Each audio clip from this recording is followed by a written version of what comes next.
That's why they have organics. Okay, they have some food that doesn't have any chemicals in it.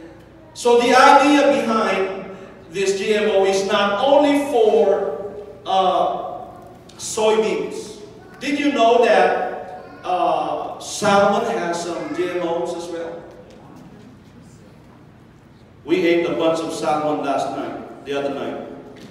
I hope it's wild one.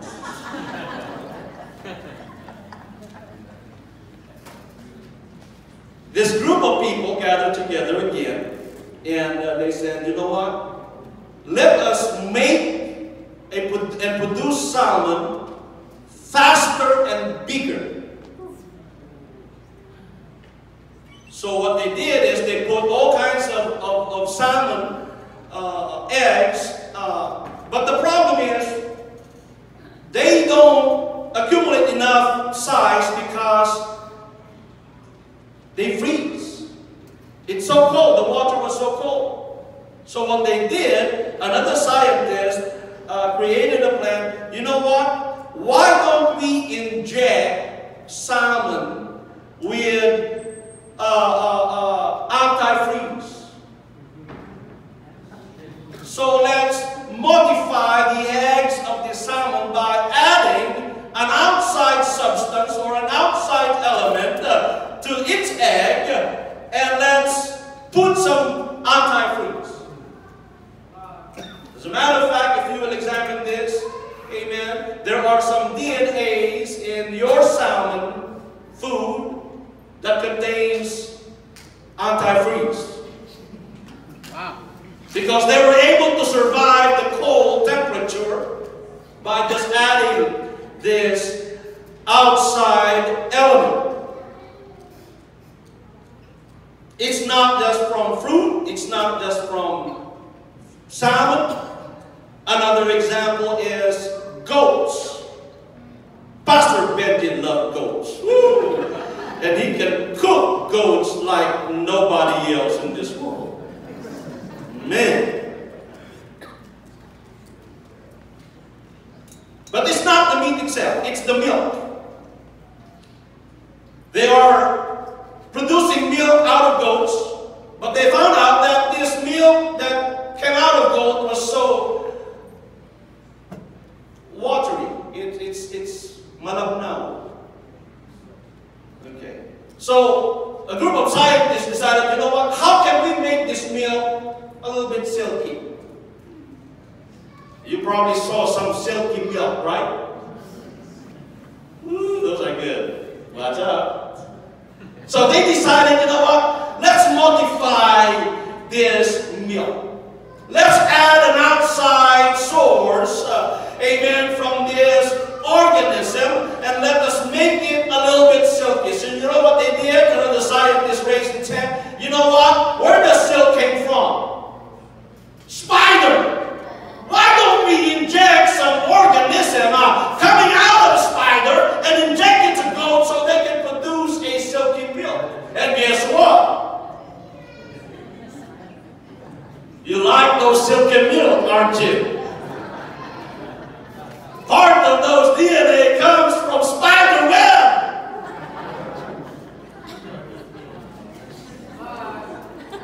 I am talking about genetically modified organism.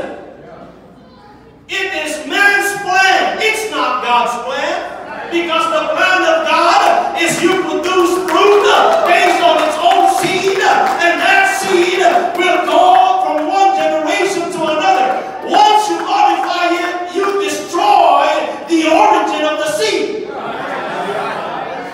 Amen. The thing about GMO is that when you inject a product, like a fruit, you cannot use its seed to produce the same fruit. That's the end of the line.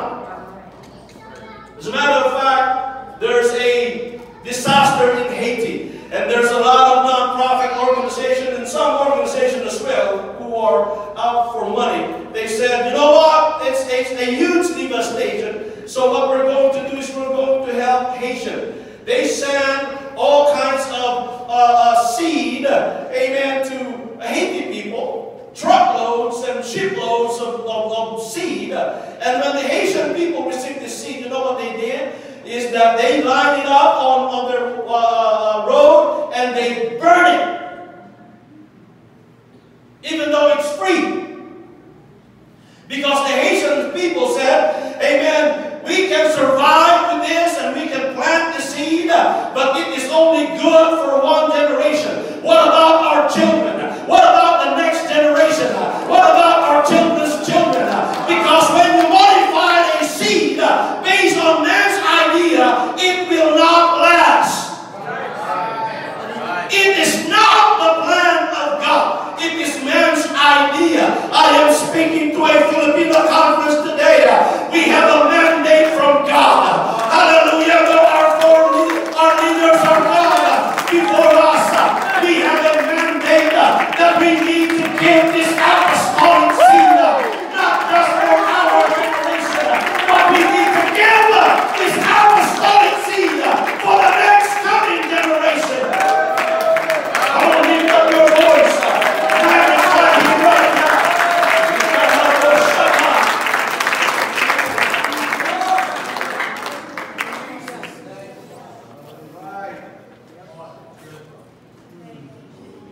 We have a Roundup ready soybeans. Salmon without antifreeze in them. We have a spider goat hybrid. We must not modify this apostolic seed. Right. Amen. My father-in-law, who served as the General Secretary for the UPCI for almost 3 decades, until his passing, he told me, keep the faith. Keep the faith. Keep the faith. Even though he's so weak, he just keep on writing the words of God. He just keep on interpreting it, writing it. Amen. And I'm so thankful. I'm so thankful that even though I'm the first generation apostolic, that we have fathers behind us, amen, who planted the seed for us. Amen. And I told my sons, you are blessed. Because if there's anybody who can truly testify that God salvaged them from drug addiction, it should be you. Because God protected you. Amen. You never tasted drugs. You never tried drugs. You never liked drugs. God protected you. Amen. We are blessed that we have pastors behind us who help us plant the seed. But it's time for you to plant it without modifying it.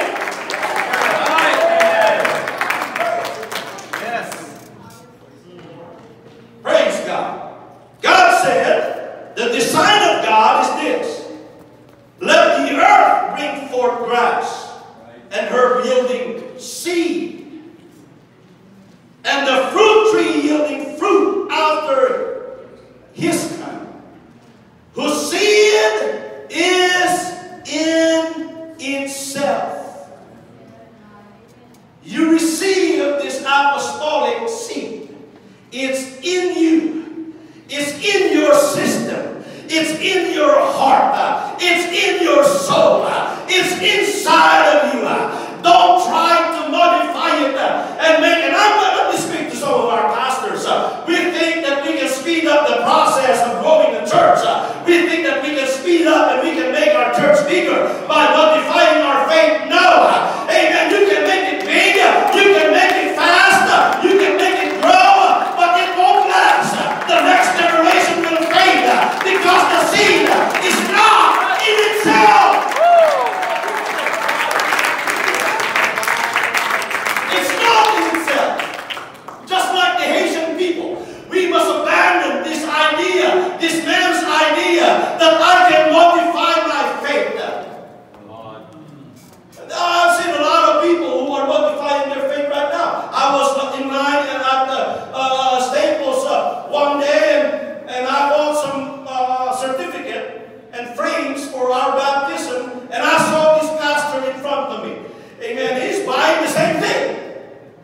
I said, well, good. You got some baptism back? Oh, yeah. Yeah. Oh, yeah, we've got some baptism. So, out of curiosity, I told the pastor, how do you baptize them? In whatever they want to. We can baptize them in Father, Son, Holy Ghost. We can baptize them in Jesus' name. Or we can baptize them in both. I am talking about GMO. I am talking about putting another organism, amen, another idea from the world. We only baptize in one way, in the name of the Lord Jesus Christ. There is no other name under heaven given among men whereby we must be saved. And I'm not here, amen, to modify it. One is one. Hello? Praise God. So it is important for us. And the Bible tells us, and the earth brought forth grass and herb, yielding seed after his kind, and the tree yielding fruit, whose seed was in itself after his kind. And God saw that it was good. In another idea, I don't think that God will say, well, that's good. You changed my plan? You put their idea on my plan? That's good. That's great. I don't think God will say that. Because God did not call us to productivity. God called us unto faithfulness. It doesn't matter if you have 5 talents, 2 talents, you will receive the same commendation from God. Well done, thou good and faithful servant. You will not hear him say, well done, thou good and productive pastor. So stop modifying your doctrine. Stop modifying your faith. Stop modifying the plan of God. Stick to the principle. Stick to the plan of prayer and fasting and Bible reading. Teach whole Bible study.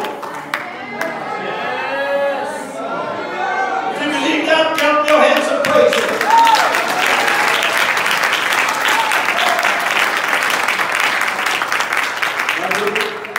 Doing good in my time? What time do I have? Sa kanila may oras.